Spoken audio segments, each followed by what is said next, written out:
Hey everybody, welcome back. I'm Deez. This is my workshop. We're going to start another Messin' in the Shop episode 34.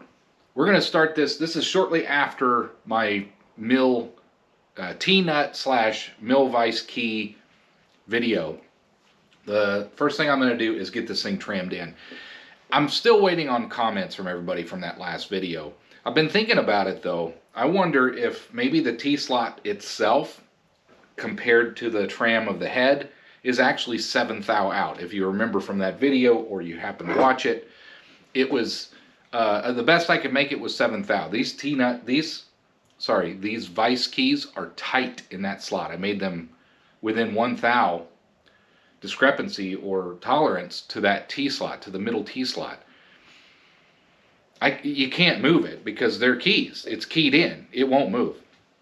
That tells me that the vise itself, the holes are 7 thou out of alignment from each other, parallel to the vise jaws, or my T slot itself happens to be maybe 7 thou out of whack. Now, it's a rough T slot.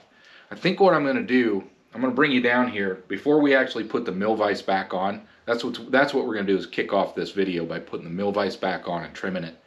But before we do that, maybe we can run the indicator across the actual T-slot itself. Maybe it's 7 thou out. I might as well, I've got the setup here, might as well check it out and see what it looks like. You can see we got our mill vise here. I got my vise keys in here. We're going to be taking those off. Let's gently put this out of the way for the moment.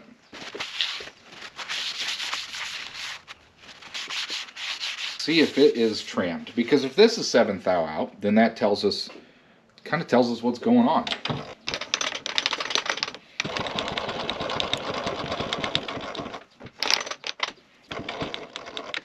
I've got that pretty much zeroed out. This is, I don't know, this is our center mark here, so we are 4 inches out. So let's do a total of 8. So we'll go 4 to 0 and then over another 4 inches. Let's just see what that thing looks like. I'm going to use my power feed for that.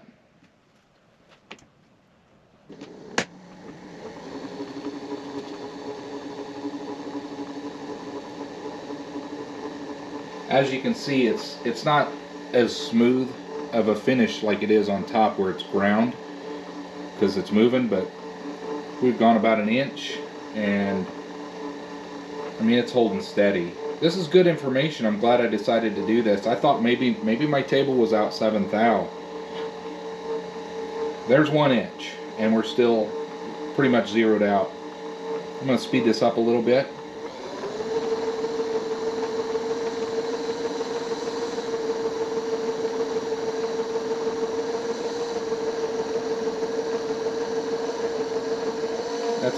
That's a half a thou over 4 inches. That's not bad. That's certainly not 7 inches. And my vise was 4 inches from 2 inches to the right and left. Let's just keep going. So that's halfway done. I suppose we're looking at maybe a half thou to a thou out over an 8-inch span. If it keeps trending the way that it is. There's 6 inches. We still aren't a thou out. That's still half a thou. And there's 7 inches.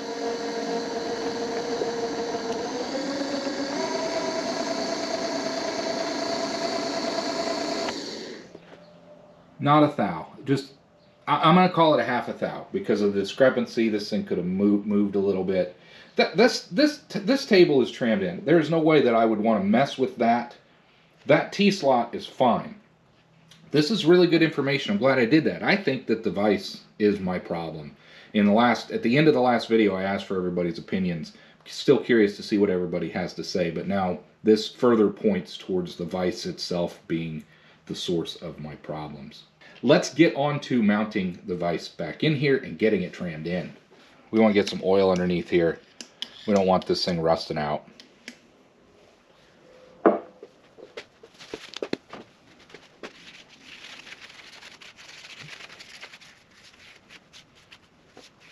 Okay. there's our mill vise. I need to take these keys off. Let me do that real quick. Okay, we got those oiled up. Now, before we forget, don't forget our T-nuts. These things have to go in here. Be careful not to hit our indicator. We've got all this oiled up pretty good. And I did oil up the bottom of the vise. This is our center mark here.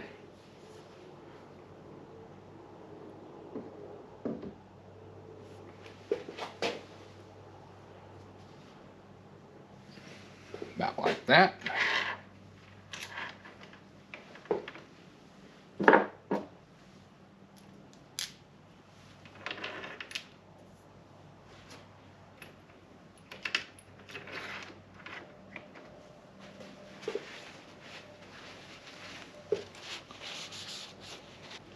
Now I'm going to use a technique that I've seen, I'm sure many of you have seen it on the internet, and you get one side tightened down, and then you use the power feed, and you just do a little bit of tap, and hopefully we get this thing centered in pretty quickly. Somewhat squared up to start with. That'll be a good start. I think I'll just tighten this one down.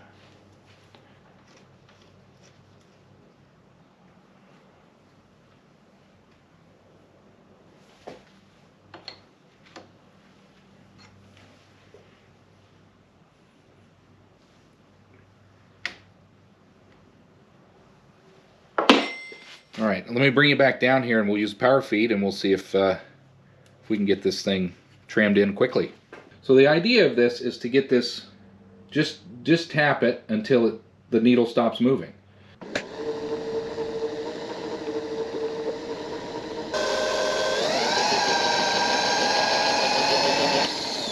All right, we're 15, 18, 17 thou out.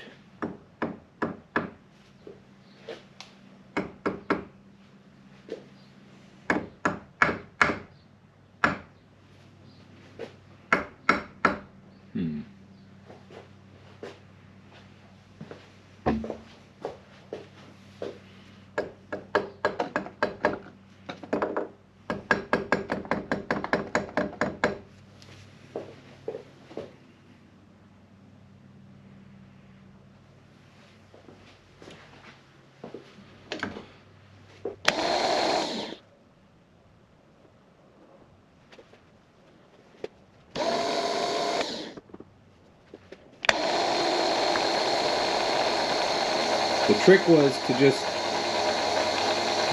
it doesn't matter where the needle ends up, you just tap it until it stops moving.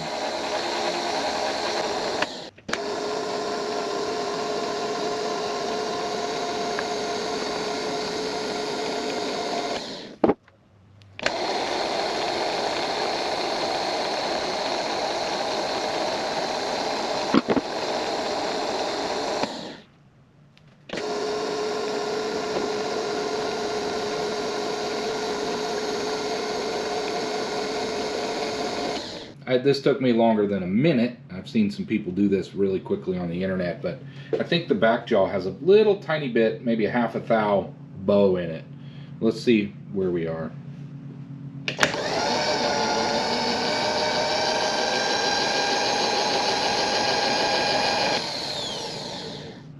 If it's a half a thou, maybe. It's not a half a thou. Let's come back the other way. So we aren't a half a thou to the left there, but let's come back across, see where we end up.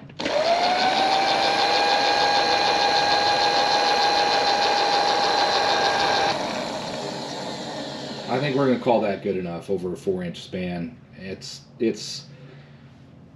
is what it is, right?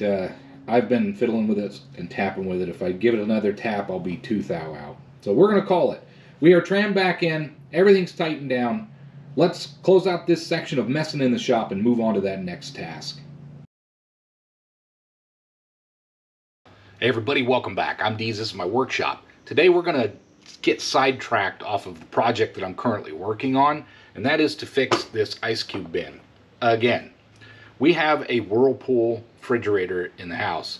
And if you have this style of refrigerator, the Icecube maker is in the top of the refrigerator in the refrigeration compartment. It produces your ice, dumps it into this bin that's in the door, and that's where it sits. So there's constant flow of the coldest air coming from the Icecube maker area that then pilfers its way throughout to keep the refrigerator portion cold, and the bottom, this is where the freezer is, actually on the bottom. So this is the only frozen component that's still up in the door.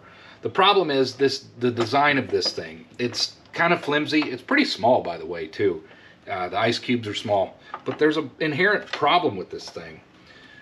I don't know if you can see it. I'll get you down here closer to show you, but there's a spot right here.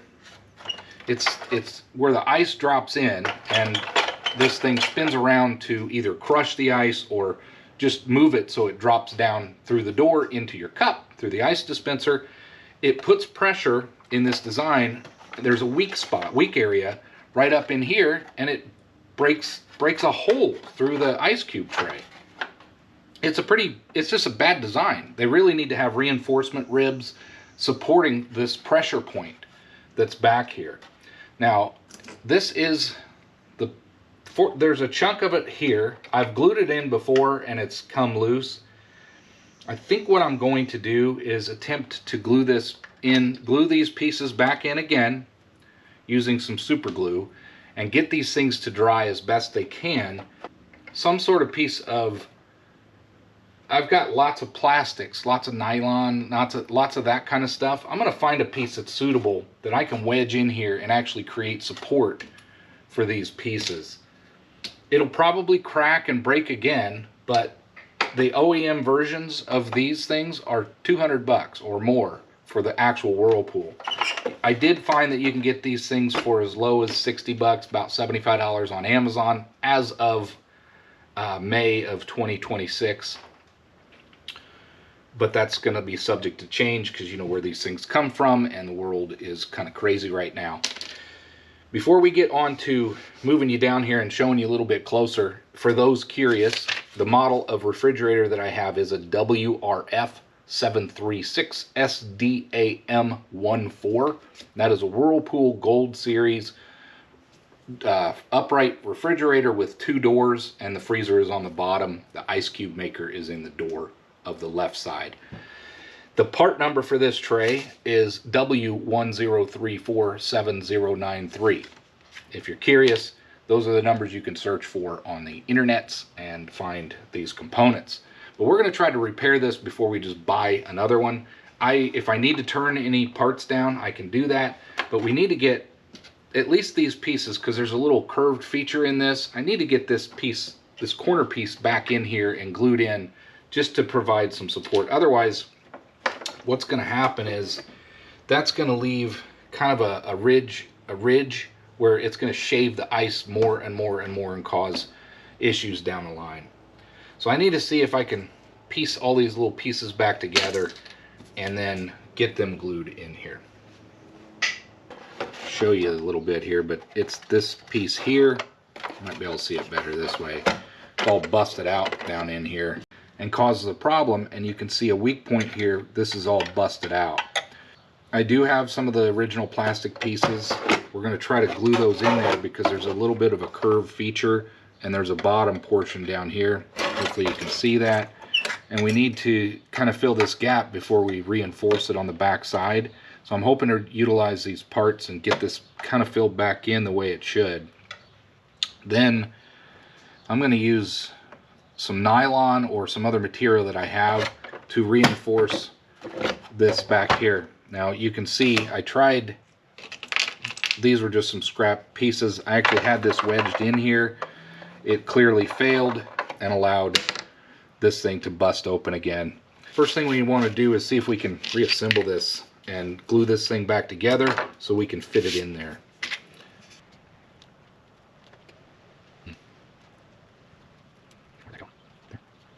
Okay, let's do here.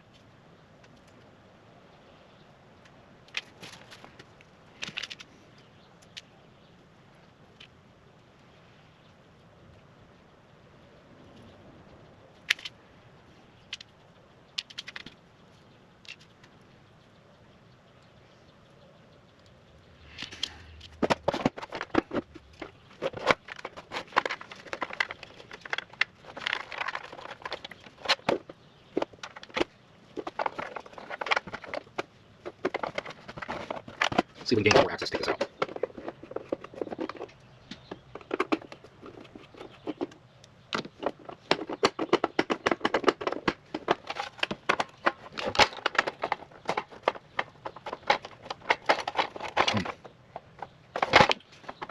Well, I'm going to strip that out.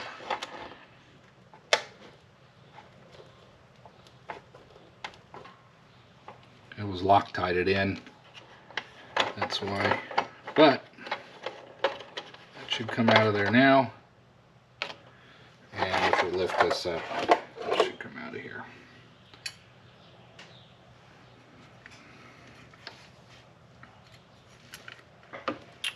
I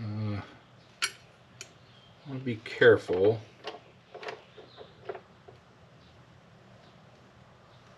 That gives us a lot more access to this.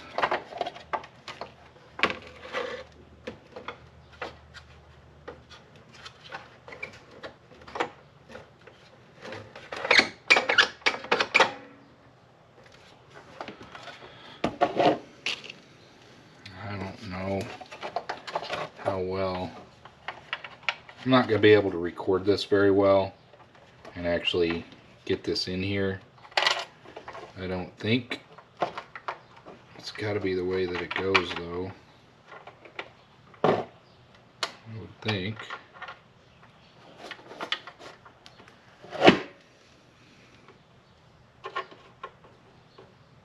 Well, I don't think I'm going to be able to reconstruct this. I'm missing pieces. It's way too much of a jigsaw puzzle. So I'm going to take a different approach. Let's try to fix it a little bit more creatively. Use this piece of cardboard here.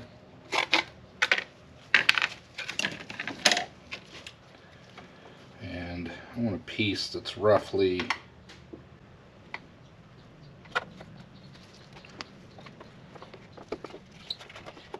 maybe like that. Give me something to epoxy in there.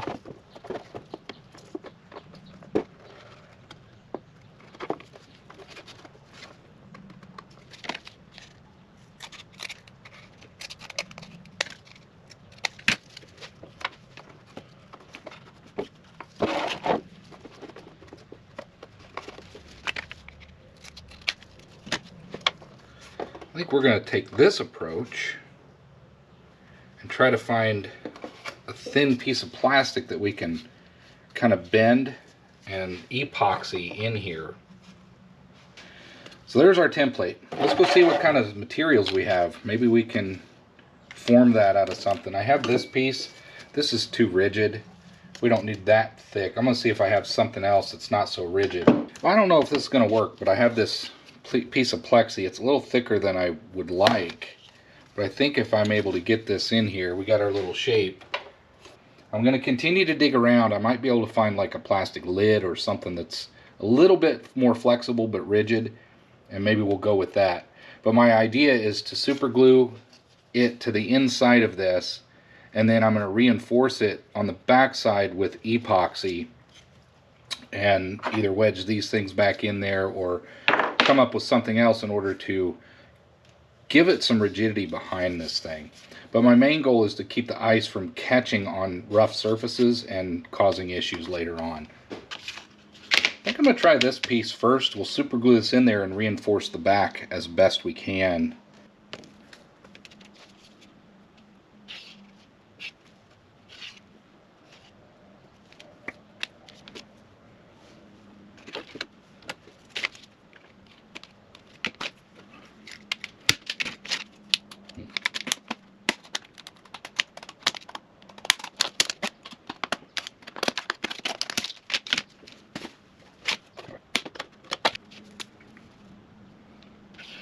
Pretty brittle plastic. I don't know if this is going to be a good plastic to use, but we will cut it out since we've already done this.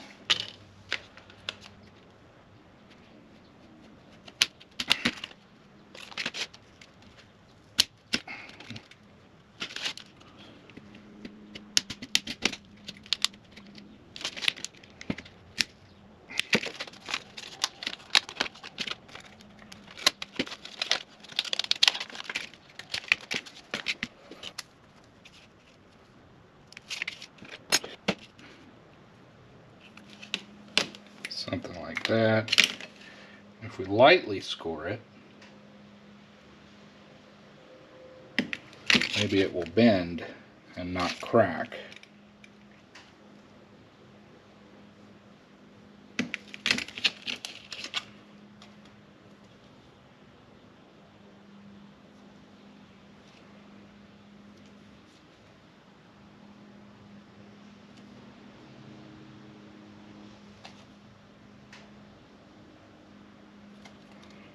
Yeah, something like that.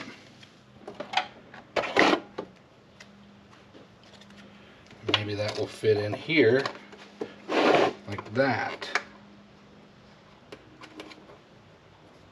This might be a good first start. I need to trim some off. Alright, I think we got something to work with.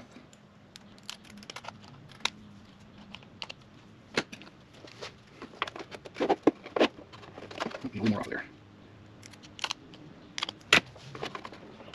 I'm going to use this piece of plastic. I'm going to get some degreaser and cleaner. I want to clean all the ink and stuff off of this. And the key's going to be getting some stuff back here to reinforce this. We may utilize these pieces yet behind it, but for now, let me get some rubbing alcohol. We want to clean this off, clean this thing up, and then we'll glue this piece on, let this harden up. Let's get this piece in here, and that will at least cover that hole from this side.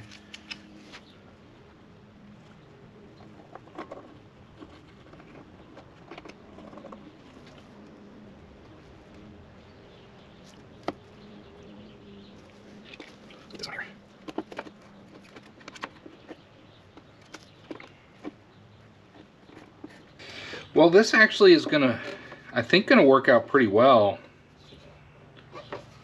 I do want to reinforce this piece down here.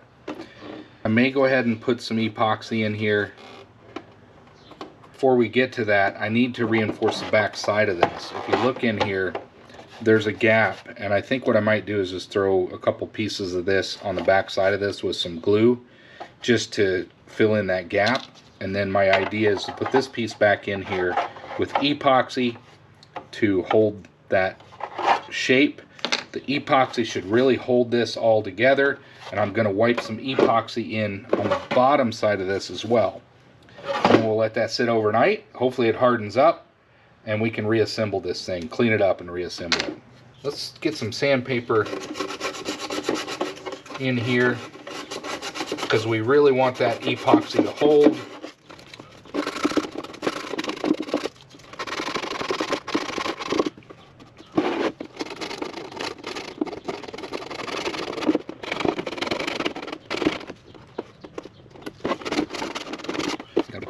Let's squeeze a little bit of glue in here, and then we'll get the epoxy out and work with that.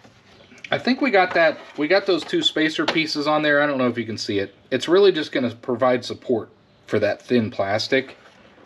The next thing we want to do is take this piece here. There's a flat side and a concave side.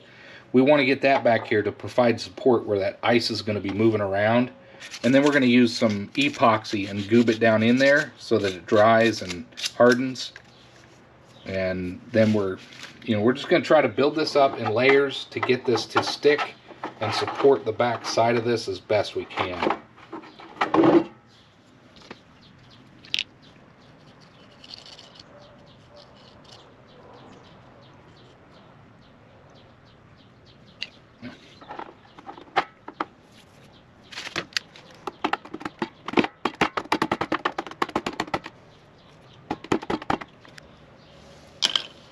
We need to let that kind of set up before we put some epoxy in there. So for now, we need to let this dry up. We have this glued in here, but it's not going to hold. Eventually this will flex, and eventually that'll pop off. The same thing will happen, and my fix will actually break again. So what we're going to do is actually paint it with some epoxy. We want to actually paint it with some of this epoxy, and then we want to turn it over, and we want to get just epoxy down in here to really strengthen this area. Maybe I'll just do one glove for now.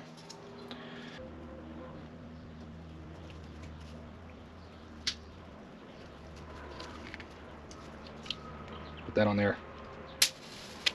Ah, this way. Okay, what a mess. Oh.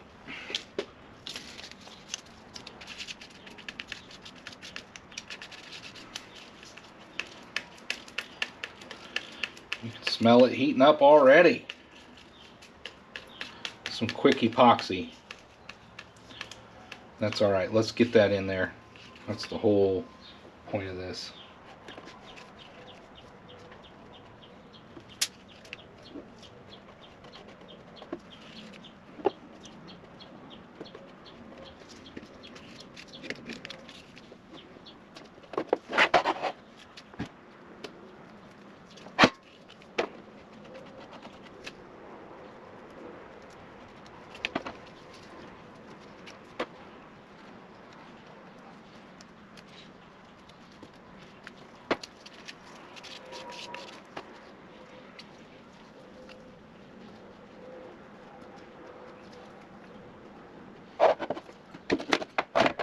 Well, we've got this. It's tacky, but it's thick. It's drying. I think that's going to work out pretty good in there.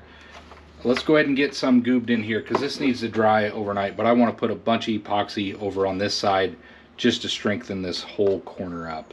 We want to be careful not to put any to impede the function of that.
Stop recording.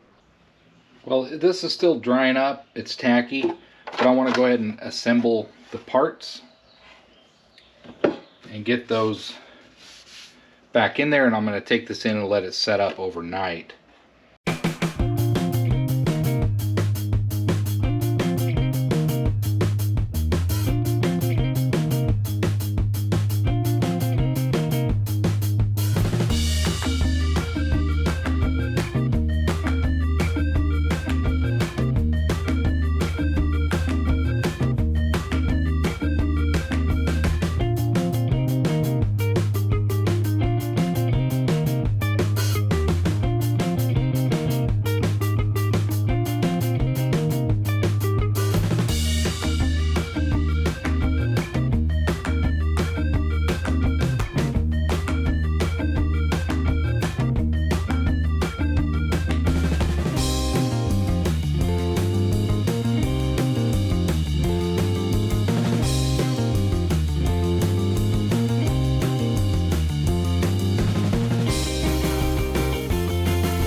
Set up pretty good. It's a little bit tacky. I think I'm gonna let this harden up one more day just to let that epoxy really solidify. But I really put a lot of epoxy around these weak joints in here. Kind of hard for you to see. I went ahead and just reused this chunky plastic that I had to really reinforce this back wall. except this time I didn't just rely on super glue. I used epoxy to fasten all this together. I think this is going to make a huge difference. They really need to design this thing with some ribs here to make this a little more solid. This flexes too much. You can see how that is back here on this side. And when you're running this thing, ice is crunching, especially if you're doing crushed ice. It's putting a lot of pressure down here in this corner, and you can see where that blows out. I'm sure a lot of people have that problem, and then they got to buy one of these things. This thing's $200 or more for the OEM. I think you can get them for 75 bucks, like I said, aftermarket, but you shouldn't have to. So that's that. I am going to take this in. I'm going to clean it up really well since it's dry, and I'm going to go ahead and put it back in service. But there you go. There is a fix, and you could probably do a cleaner job than I did, but that is an effective fix for this ice maker. Save myself a couple $100, or at least 75 if I went the cheaper option. Hey everybody, welcome back. We're getting on with another clip for Messing in the Shop, episode 34, I believe. One thing that I did is I messed up. I kind of do that a lot on this channel, but that's kind of what some of the fun is. We learn from our mistakes. Well, I was prettying up my bandsaw table, and one thing that I did was I used black paint for the top. I wanted to clean it up. You know, it was just the bare wood. I got tired of looking at it. It looked like rotten wood and stuff, so I wanted to paint it, and it looks nice. The problem is I used really crappy spray paint. I got the cheapest spray paint from Walmart, and it was black, flat black. The problem is that stuff melts. So just with the slightest amount of heat from the friction on the bandsaw or anything else, this black paint melts and sticks to my parts. So what I want to do is try to reuse this table. I want to sand off this paint as best I can. Hopefully I can sand it off without it melting to the sandpaper. And then I'm going to spray it with, I got some Rust-Oleum ultra high heat spray paint. This stuff should be able to withstand the heat, the temperatures for the parts that I'm cutting on this bandsaw. So what we want to do is get this thing off of here, and I don't need to bother with the bottom or the sides or any of that. But this portion around the center and basically the whole top, I want to sand it down and spray it with this high temp stuff. Let's get this off of here, see if we can get this thing sanded down, or if we have to recreate this top.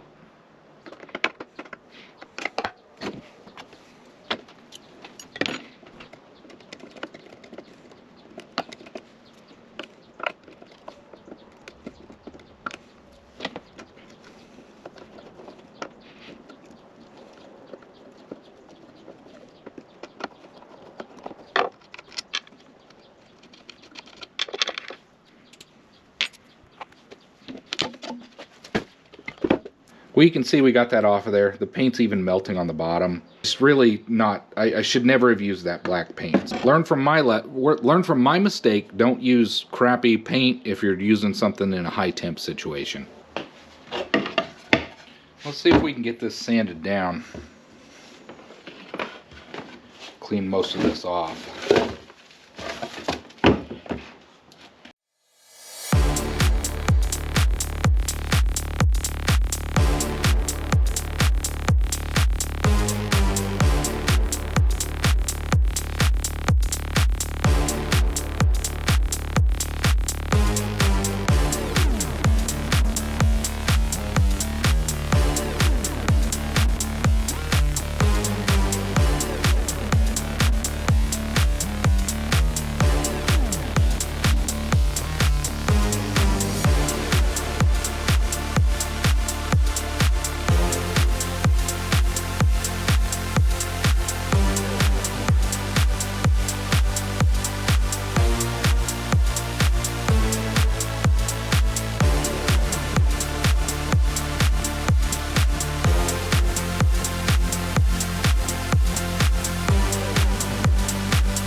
Well, that's as good as I can really get it.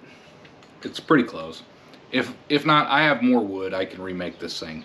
But we're going to try to go over this with this high temp paint, and let's hope that this takes care of that problem.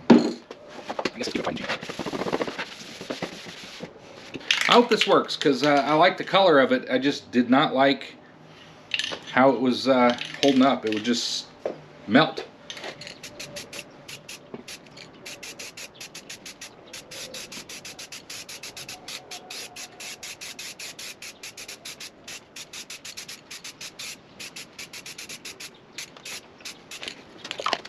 Let's let that dry, and we'll put a second coat on there, and then we'll put it back, and then time will tell. One more coat ought to do it.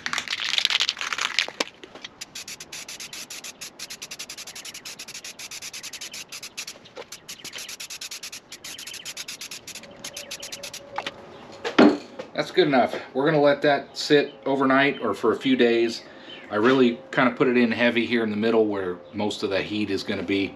And then we'll see. Hopefully the paint that was left behind doesn't actually melt and ruin and bubble up or something like that. I think this is going to work. If not, I'm going to scrap this whole piece and I'm going to remake this part. Well, we are not fully cured. However, we got 2 coats of high temp paint on here. We're going to see how this holds up. I really hope this doesn't melt like that other paint did.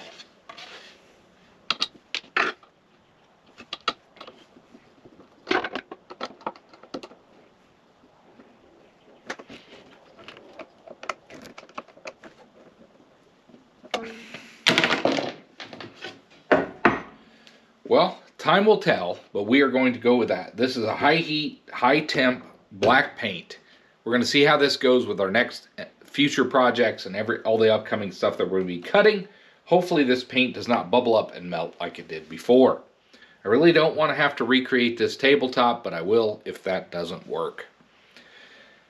Let's close out this section of mess in the shop. It's time to get on to that next task.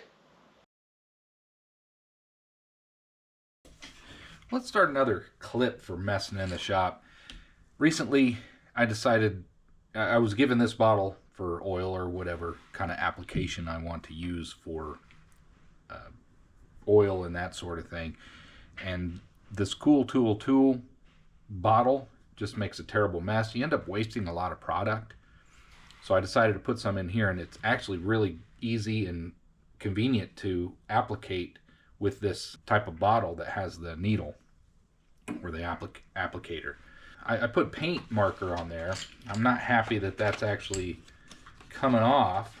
Maybe we'll try to put it on, refresh that.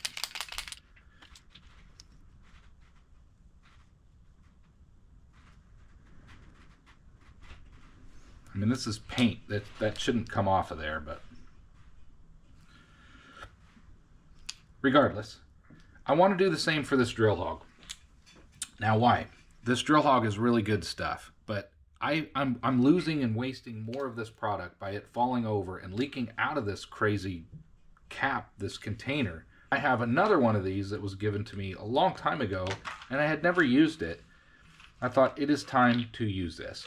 This one was given to me by Dave a long time ago. It was just cleaning some things out. I think I'm going to use this larger needle or larger applicator here, but I want to put all this oil into here. Before we actually put anything in there though, I want to label it. This is going to be drill hog.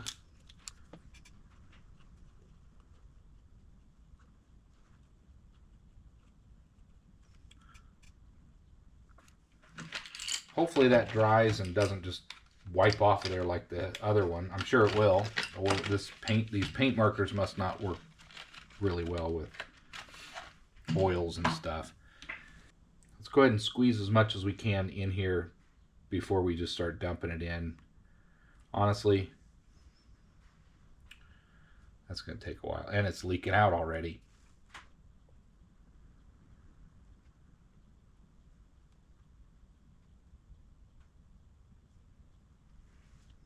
This little bottle wasn't terribly expensive, but it wasn't cheap for the quantity you get. What I'm going to do is set this, I'm just going to lean it up here over off to the side and let it continue to drain. But yeah, with this little container has to go. It's really good stuff. This drill hog is super thick. It's great for tapping. I like it for tapping. I like the Cool Tool for drilling. It's not as thick, but it does a pretty good job of lubricating your drills. So we'll get that drill hog put in that container. Here is the nozzle. It just kind of slides on here. That's what we'll leave on there for that one. We got a few extra nozzles for different size applicators if we need them. But we have the Cool Tool and then the drill hog in its own container, and they'll be much easier to grab and use on the fly. With that said, it's time to get on to that next task. A surprising gift of a bunch of springs. Now, I already had this little assortment. I've been keeping the springs out of like spent ballpoint pens, things like that. You'll find if you start to get into model engines, those, especially for the wobblers or the wigwags, those are really handy. Having an assortment for whatever your application is. Sometimes you need a stronger spring, sometimes you need a lesser spring. The other thing, you might want to make a edge finder. Those have springs inside of them. Or some of the shop-made tools you make, you need to put a spring in to help compress or keep things tight. Springs are very handy to have. So if you come across products or things that you're disassembling or tearing apart, save all those springs. You never know when you're going to need them. However, I got this really cool bag of assortment for my brother. He was cleaning things out. Ton of springs. This is a really good thing to have in the shop for the things I do, just to have the variety at home.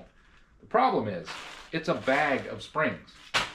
I want to organize this stuff, and I bought some containers a while ago from Harbor Freight, and this is a good, perfect use for one of those containers. Let's bring you down here. Let's kind of sort these things out, and we will get them put into a nice container so we can readily get to them when we need them. Like I said, these are the springs that I've obtained over the years, and I've just kind of hung on to them because I thought, you never know. Ballpoint pens, whatever you name it, that's where I've got these things. But we can go ahead and combine a lot of this stuff. Here's the bag of springs that I got. Some of them are pretty rigid. He just had these, and he's like, I'm never going to use these springs. So we're going to actually sort these, put them into a container so we have them for future use.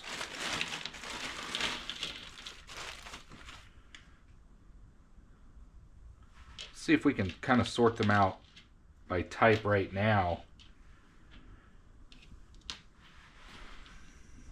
I think the ones that are still in a bag, we're going to leave in the bag. That would be that one. There's some different ones in there.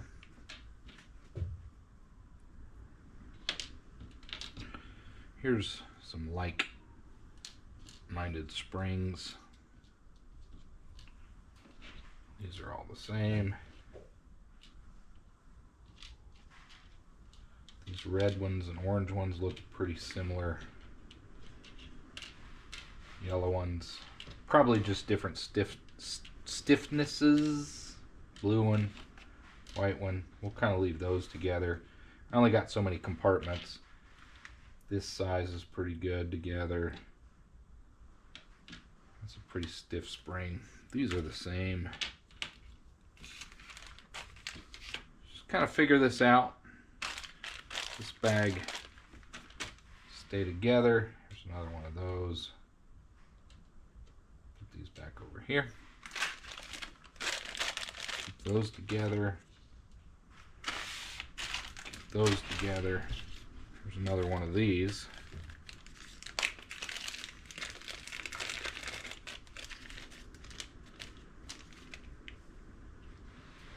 I think these are all similar. I might go ahead and just throw those in this bag here.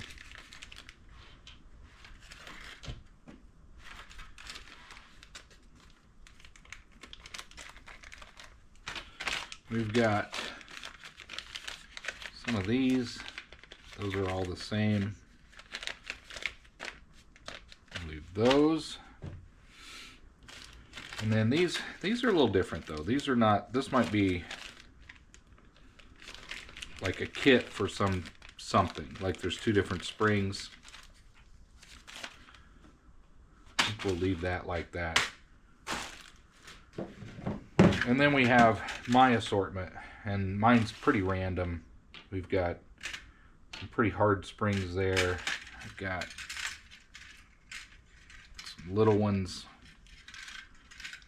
some hook springs, real tiny ones.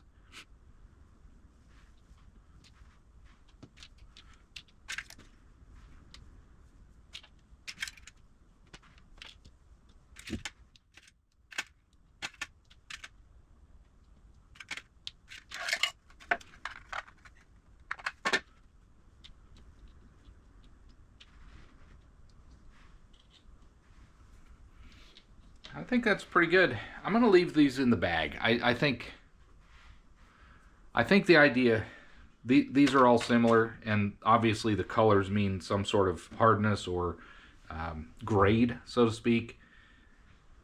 So I think what we're going to do is just leave those that way, but we will put them in this container. Really nice container from Harbor Freight. Should be pretty secure.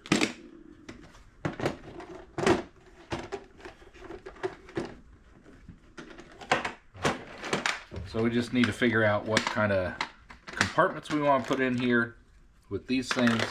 I think what I'll do is start with this back. Like I said, we'll get these kind of put down in here. Fill this back row.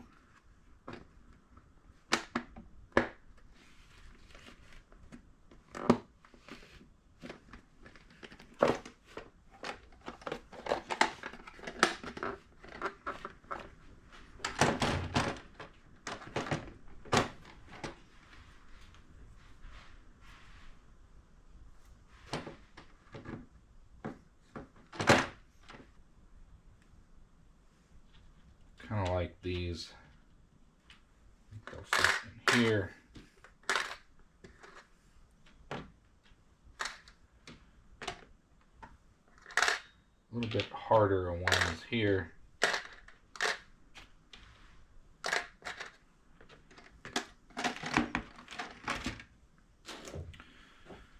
We got little itty bitty ones. I think those go back here,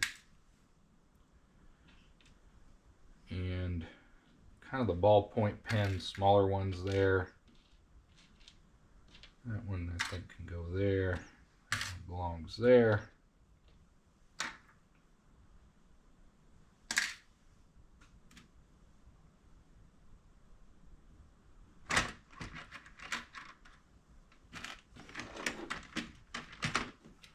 Now we got some weird hooky ones, some longer ones. I think what we'll do is cut another section of these.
Well, I think that does it. We've got all of our springs in here, and we've got extra room for different kinds of springs. And I've also got another Harbor Freight set of springs that they're all pretty weak, to be honest with you, but they'll come in handy for some of these model engine builds. Regardless, we got a really good assortment of springs.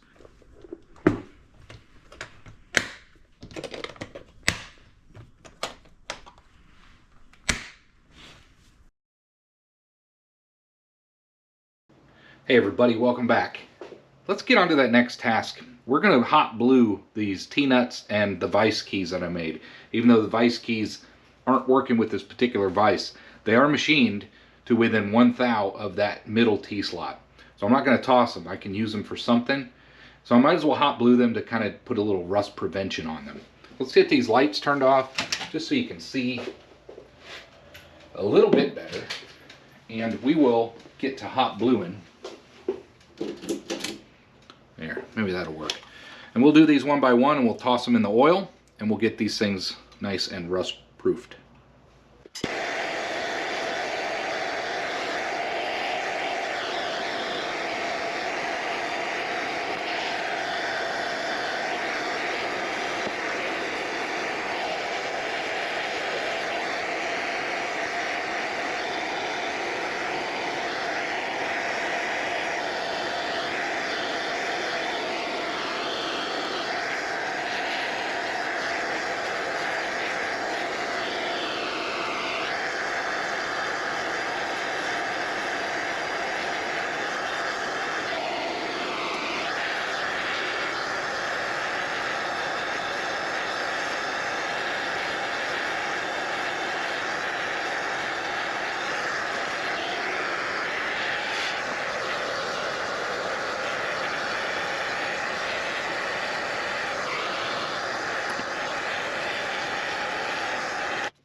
Just let these cool off.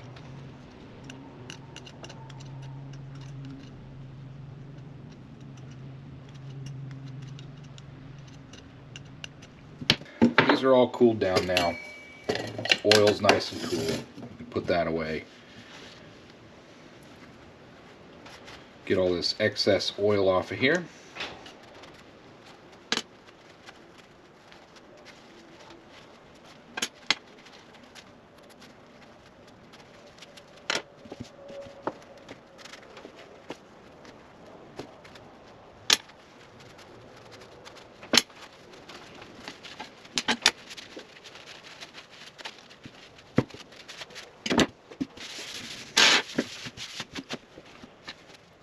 There's one key.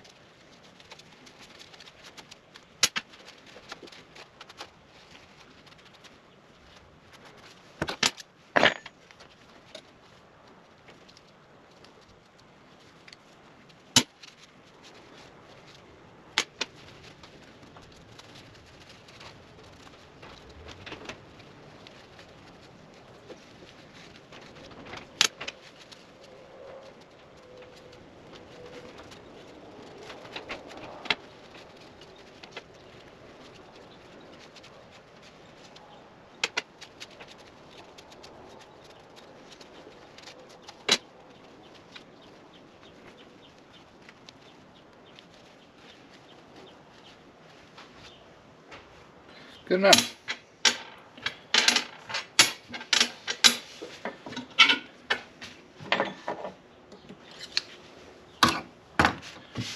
Well, I think these turned out pretty good. And the extra layer of taking the extra time to hot blue these, I've got things that I've hot blued 3 years ago, and they either don't have any rust or they barely have any rust.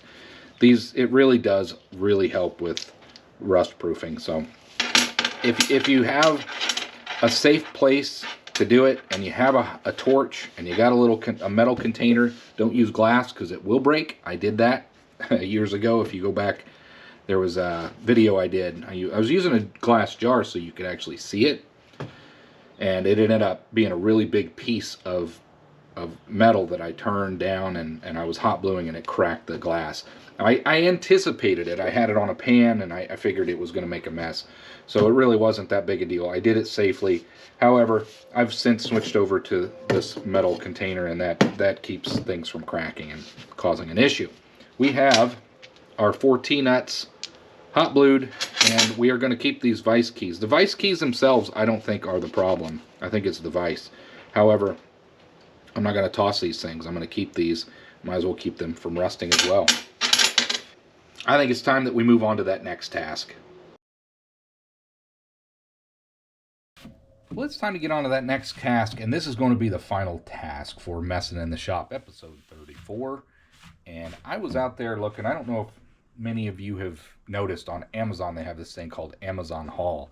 I think what it is akin to like Temu or AliExpress or one of these types of operations where it's just super, super cheap stuff. Takes a little longer to get. You got to buy $25 worth of things to get free shipping from it.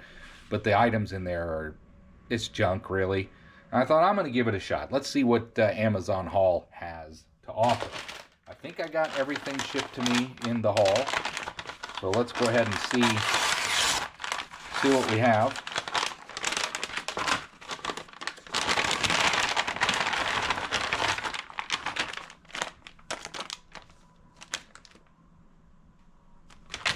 We got some end mills.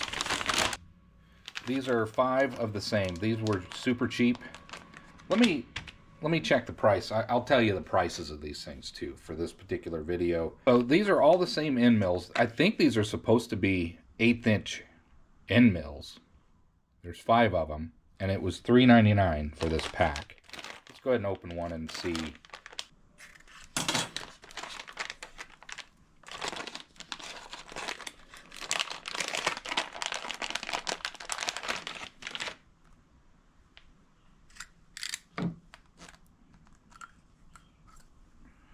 That's what they are. These are not, they're not 1/8 inch though. They're 3 mil, I believe.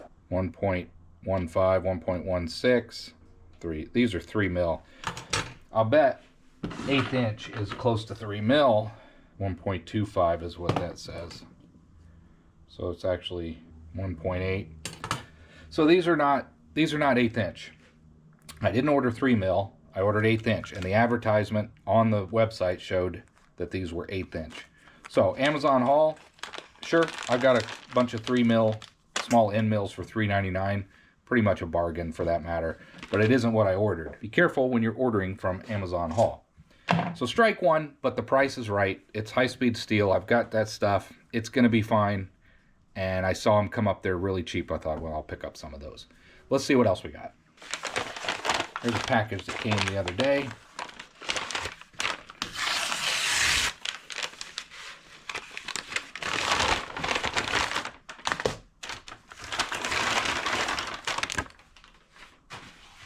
What did we get?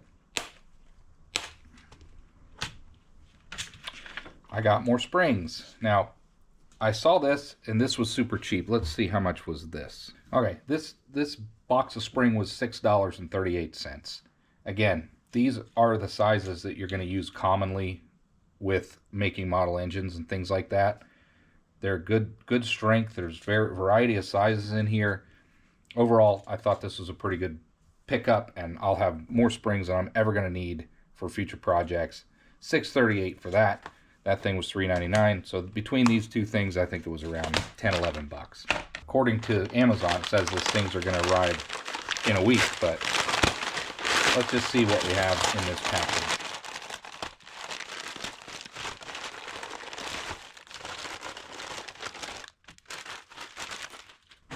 I think this is everything else. Yeah, this is everything else. So what else did we get? This first thing. This here is a chamfer bit. It was $2.78.